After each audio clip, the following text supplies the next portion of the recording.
Assalamualaikum warahmatullahi wabarakatuh.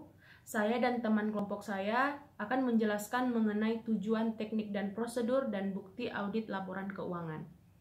Mungkin langsung saja yang pertama akan dijelaskan oleh saya sendiri. Nama saya Gela Angelari Dastari, NIM 2919277. Di sini saya akan menjelaskan mengenai tujuan audit dan teknik audit. Tujuan audit sendiri adalah untuk mendapatkan nilai kewajaran atau kelayakan penyajian suatu laporan keuangan yang telah dibuat oleh suatu perusahaan. Dalam kewajaran dan kelayakan ini juga terdapat dalam prinsip akuntansi yang dapat tercerminkan pada opini audit. Selanjutnya yaitu teknik audit. Teknik audit ini adalah cara yang dipergunakan oleh auditor untuk memperoleh bukti. Selanjutnya, saya akan menjelaskan mungkin lebih rinci tentang teknik-teknik audit. Teknik audit yang pertama adalah teknik-teknik audit yang dapat digunakan untuk pengujian fisik. Itu terbagi atas 3, yaitu observasi, inventarisasi, dan inspeksi. Observasi adalah peninjauan dan pengamatan atas suatu objek secara hati-hati, ilmiah, dan berkesinambungan selama kurun waktu tertentu untuk membuktikan suatu keadaan atau masalah. Yang kedua, inventarisasi. Inventarisasi adalah pemeriksaan fisik dengan menghitung fisik barang, menilai kondisinya, dan membandingkan dengan saldo menurut buku. Kemudian, mencari sebab-sebab terjadinya perbedaan apabila ada. Hasil inventarisasi biasanya dituangkan dalam suatu berita acara. Dan yang terakhir ada inspeksi. Inspeksi adalah meneliti secara langsung ke tempat kejadian, yang lazim pula disebut on-the-spot inspection, yang dilakukan secara rinci dan teliti. Selanjutnya ada teknik audit untuk bukti analisis. Teknik audit untuk bukti analisis ini terbagi atas 4, yaitu yang pertama ada analisis.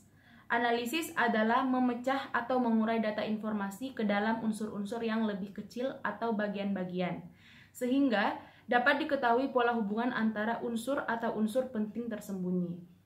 Beberapa di antaranya itu seperti analisis rasio atau analisis statistik. Yang kedua ada evaluasi. Evaluasi merupakan cara memperoleh suatu kesimpulan dengan mencari pola hubungan atau dengan menghubungkan atau merakit berbagai informasi yang telah diperoleh, baik bukti internal maupun eksternal. Yang ketiga ada investigasi. Investigasi adalah suatu upaya untuk mengupas secara intensif suatu permasalahan melalui penjabaran, penguraian, atau penelitian secara mendalam. Tujuannya untuk memastikan apakah indikasi yang diperoleh dari teknik audit yang lainnya itu memang benar terjadi. Dan yang terakhir ada pembandingan.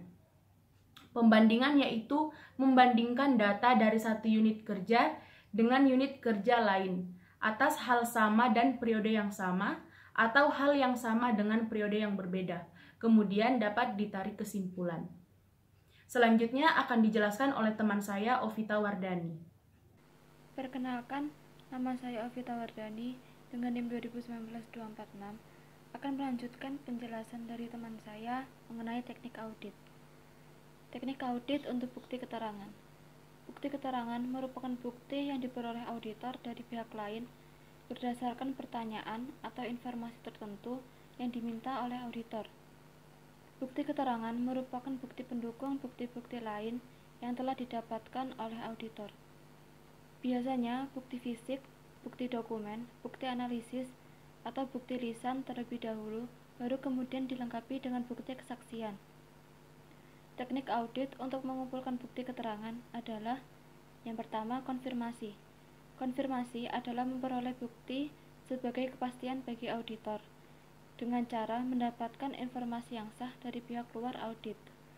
Konfirmasi terdapat konfirmasi positif, yaitu konfirmasi yang harus dijawab secara tertulis oleh pihak luar, dan konfirmasi negatif merupakan konfirmasi yang meminta jawaban tertulis bila data yang dikonfirmasi berbeda. Yang kedua, permintaan informasi. Permintaan informasi yang dilakukan dengan tujuan menggali informasi tertentu berbagai pihak yang berkompeten. Hal-hal yang perlu diperhatikan yaitu sumber informasi. Selanjutnya, teknik audit untuk bukti dokumen. Bukti dokumen merupakan bukti yang terbuat dari kertas yang mengandung huruf angka dan informasi, simbol-simbol, dan lain-lain. Dalam menilai atau mengevaluasi dokumen auditor, sebaiknya memperhatikan pengendalian intern sumber dokumen tersebut dan terpenuhinya persyaratan yuridis. Apabila dilihat dari sumbernya, bukti dokumen bisa berasal dari bukti intern yang aslinya diserahkan kepada pihak ketiga, bukti ekstern yang aslinya ada di audit, bukti yang didapat auditor langsung dari pihak ketiga, bukti audit yang masih disimpan auditor.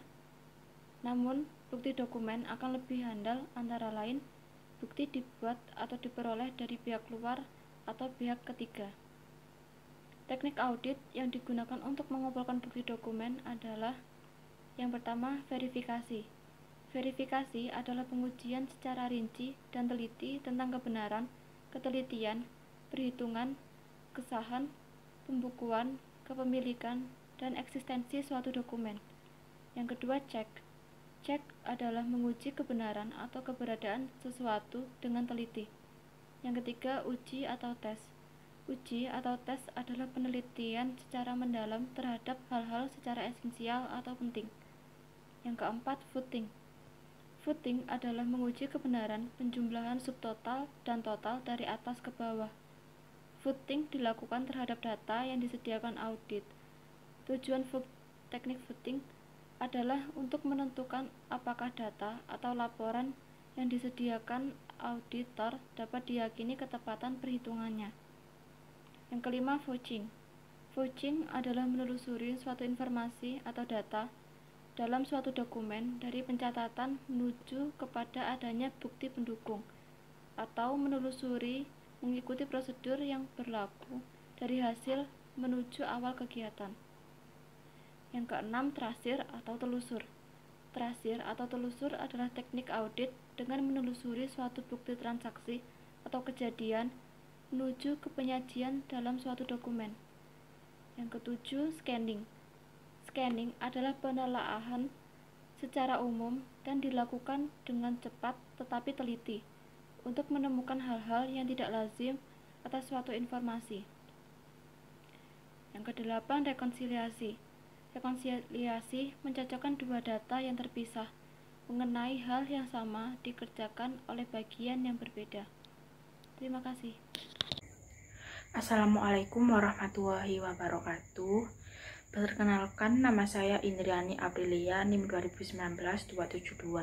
Di sini saya akan menjelaskan tentang prosedur audit. Prosedur audit adalah sebuah instruksi untuk para auditor sebagai teknik yang digunakan untuk mengumpulkan dan mengevaluasi bahan bukti yang cukup dalam audit. Proses audit pada saat di lapangan biasanya meliputi kegiatan inspeksi, pengamatan, konfirmasi, penerimaan keterangan, dan lainnya. Selanjutnya, jenis-jenis prosedur audit yang digunakan dalam pemeriksaan diantaranya: yang pertama adalah inspecting, meliputi pemeriksaan atau penelitian secara cermat atas dokumen dan catatan secara detail. Juga meliputi pemeriksaan fisik atas aktiva berwujud untuk memperoleh pengetahuan langsung mengenai eksistensi dan kondisi, atau menilai physical evidence. Yang kedua adalah confirming, suatu bentuk pengajuan pertanyaan yang memungkinkan auditor memperoleh informasi secara langsung dari sumbernya yang independen. Prosedur audit ini menghasilkan confirmation evidence. Yang ketiga adalah inquiring, yaitu suatu bentuk pengajuan pertanyaan lisan atau tertulis kepada pihak internal atau manajemen atau eksternal pengacara perusahaan. Prosedur audit ini menghasilkan oral evidence atau written representation. Yang keempat adalah accounting, yaitu teknik pemeriksaan dengan melakukan penghitungan kembali atas aktiva berwujud, misalnya penghitungan kas atau persediaan. Prosedur audit ini digunakan untuk menilai physical evidence. Yang kelima adalah observing, yaitu cara memeriksa dengan mengamati langsung suatu aktivitas di mana subjek pemeriksaannya meliputi personel, prosedur, dan proses. Prosedur audit ini memungkinkan auditor memperoleh pengetahuan langsung atas aktiva dalam bentuk physical evidence. Yang keenam adalah tracing, yaitu teknik pemeriksaan dengan cara menelusuri proses suatu kegiatan untuk menentukan apakah transaksi telah dicatat dengan benar. Arah pengujian dari dokumen kecatatan prosedur audit ini berhubungan dengan documentary evidence untuk mendeteksi kompeten. Yang ketujuh adalah voicing, teknik pemeriksaan dengan menginspeksi dokumen yang digunakan sebagai dasar pencatatan untuk menentukan validitas dan kecermatan pencatatan. Arah pengujian dari catatan ke dokumen. Prosedur audit ini digunakan untuk mendeteksi eksistensi. Yang kedelapan adalah reperformance, yaitu teknik pemeriksaan dengan cara mengulang kembali penghitungan dan rekonsiliasi yang telah dibuat oleh klien, misalnya menghitung kembali penjumlahan dan perkalian. Prosedur audit ini menghasilkan mathematical evidence. Yang kesembilan adalah analytical procedure, yaitu studi dan perbandingan hubungan antara data meliputi penggunaan rasio, analisa perbandingan, dan strategi regresi. Prosedur audit ini menghasilkan analytical evidence. Yang terakhir adalah computer assist audit teknik, yaitu penggunaan program software untuk membantu auditor dalam melaksanakan prosedur-prosedur audit tertentu bagi klien yang akuntansinya telah computerized. Baik, selanjutnya akan dilanjutkan oleh rekan saya. Nama saya Natasha Isma Putri, NIM 2019-269. Di sini saya akan menjelaskan tentang bukti audit. Bukti audit adalah segala informasi yang digunakan auditor untuk membuktikan apakah informasi yang diaudit itu sudah sesuai dengan kriteria tertentu. Lalu, bukti audit dapat dibedakan dalam beberapa jenis, antara lain, yang pertama, bukti pengujian fisik. Bukti pengujian fisik adalah bukti yang diperoleh melalui pengamatan langsung dengan mata kepala auditor sendiri menyangkut harta berwujud. Pengamatan langsung oleh auditor dilakukan dengan cara inventaris fisik atau dikenal dengan sebutan opname, dan inspeksi ke lapangan atau on the spot yang dituangkan dalam berita acara pemeriksaan fisik dengan dilengkapi foto, surat pernyataan, denah lokasi atau peta lokasi, dan lain-lain. Yang kedua adalah bukti dokumen. Bukti dokumen merupakan bukti yang terbuat dari kertas yang mengandung huruf, angka, dan informasi, simbol-simbol, dan lain-lain. Dalam menilai atau mengevaluasi dokumen, auditor sebaiknya memperhatikan pengendalian intern sumber dokumen tersebut dan terpenuhinya persyaratan yuridis. Apabila dilihat dari sumbernya, bukti dokumen bisa berasal dari, yang pertama, bukti intern yang aslinya diserahkan kepada pihak ketiga, yang kedua, bukti ekstern yang aslinya ada di auditi, yang ketiga, bukti yang didapat auditor langsung dari pihak ketiga, yang keempat, bukti audit yang masih disimpan auditi. Namun, bukti dokumen akan lebih handal, antara lain bukti dibuat atau diperoleh dari pihak luar atau pihak ketiga. Yang ketiga, bukti analisis. Bukti analisis merupakan bukti audit yang diperoleh auditor dengan melakukan analisis atau mengolah lebih lanjut data auditi dan data lain yang berkaitan dengan auditi. Hasil dari bukti analisis adalah indikasi atau petunjuk. Bukti analisis tidak dapat berdiri sendiri sebagai dasar pengambilan keputusan, namun bukti analisis hanya sebagai petunjuk mengenai kecenderungan suatu kejadian, sehingga untuk membuktikan terjadi atau tidaknya harus dialami dengan perolehan jenis dan bukti yang lain. Lalu yang terakhir yaitu bukti keterangan.